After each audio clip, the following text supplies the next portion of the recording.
GMRC 5, Lesson Exemplar Based Quarter 2, Week 3. Mga sariling paraan ng pagmamahal sa mga magulang o tagapangalaga.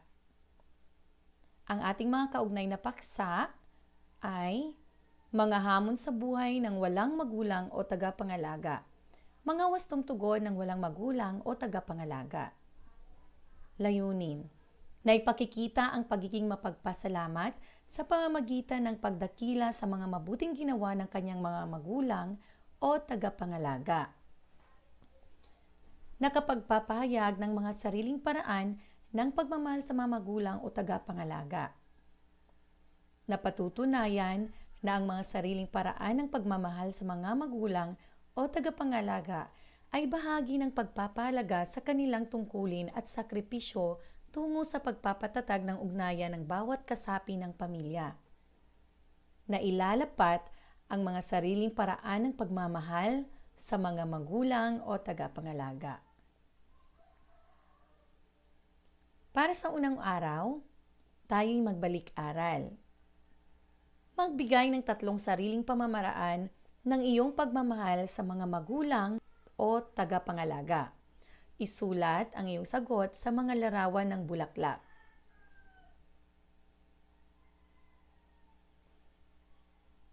Ilan sa mga paraan ng pagpapakita natin ng pagmamahal sa mga magulang o tagapangalaga ay paggalang,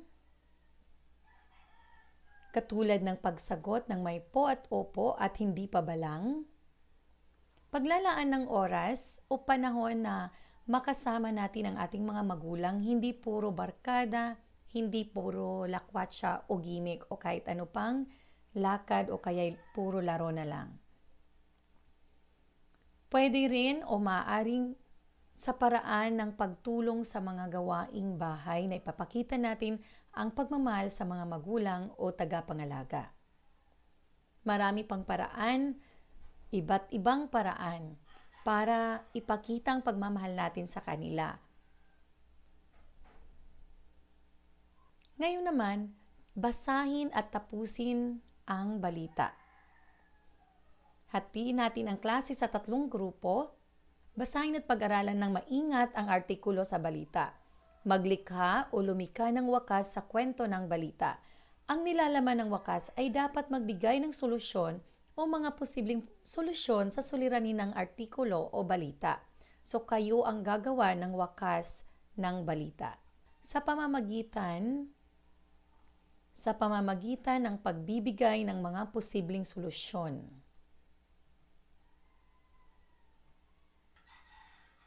Ang balita natin ay tungkol sa bagong silang na sanggol, iniwan sa damuhan sa Romblon.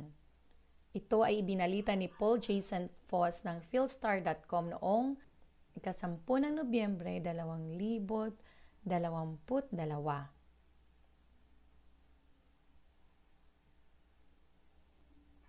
Romblon News. Isang bagong silang na sanggol ang inabandona ng kanyang mga magulang sa isang damuhan sa barangay Hinag-Oman, Ferrol, Romblon noong nakaraang linggo. Sa ulat ng Ferrol Municipal Police Station, nakita ang batang sanggol na nakabalot ng jacket malapit sa isang creek sa barangay at napapalibutan na ng mga langgam. Matapos makita ng ilang residente sa lugar, isunumbong ito sa mga otoridad. At dito na ito iniligtas ng mga tauhan ng Ferrol Municipal Police Station, Rural Health Unit ng Ferrol at barangay officials ng Hinag-Uman. Dinala ang bata sa Rural Health Center para doon gamutin at kalaunan ay inilipat sa Romblon Provincial Hospital. Inaalam na ng mga kapulisan ang posibleng pagkakakilanlan sa mga magulang ng sanggol. Matapos niyong basahin ang balita, kayo na mismo o ang inyong pangkat ang gagawa ng sarili ninyong wakas tungkol sa balita. Ano kayang posibleng solusyon doon sa suliranin na nabanggit sa balita? Suri balita. Basahin muli ang balita at sagutin ang mga sumusunod na tanong. Una, ano ang pangunahing paksa o paksa ng artikulo sa balita? Pangalawa, ano ang mga pangunahing punto o argumento na inilahad sa artikulo? Pangatlo, Ano ang dahilan o ugat ng isyu o usapin?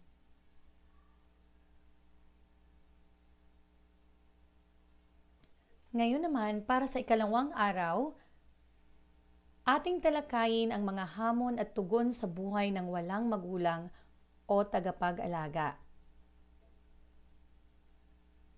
Ang mga kabataang walang mga magulang ay nahaharap sa iba't ibang mga pagsubok. Maaari silang magdanas ng stress at mga isyu sa pag-uugali dahil sa mga suliraning gaya ng kahirapan, mga sirang pamilya at mga hamon sa paaralan at lipunan.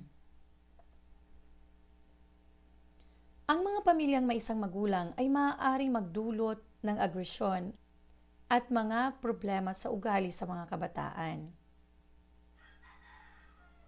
Ang mga kabataang nasa stage ng pagbibinata o pagdadalaga ay hirap sa mga isyu ng kalayaan at mga salungat na hiling mula sa mga magulang, guro, at mga kaibigan na maaaring humantong sa mga problema sa ugali.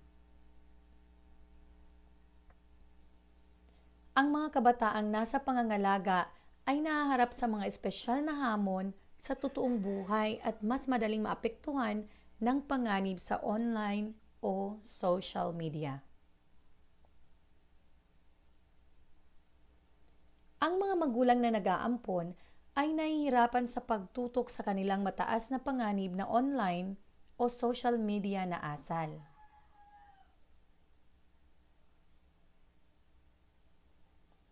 Ang mga anak ng mga imigrante ay nahaharap sa partikular na mga hamon tulad ng pagtatawid ng kultura, pakiramdam ng kahihiyan at diskriminasyon. Mga hamon at tagumpay. Sa inyong relasyon bilang anak at magulang o tagapangalaga, ano ang iba't ibang hamon o challenges na inyong pinagdaanan at paano ninyo ito nalampasan at napagtagumpayan? Successes o tagumpay.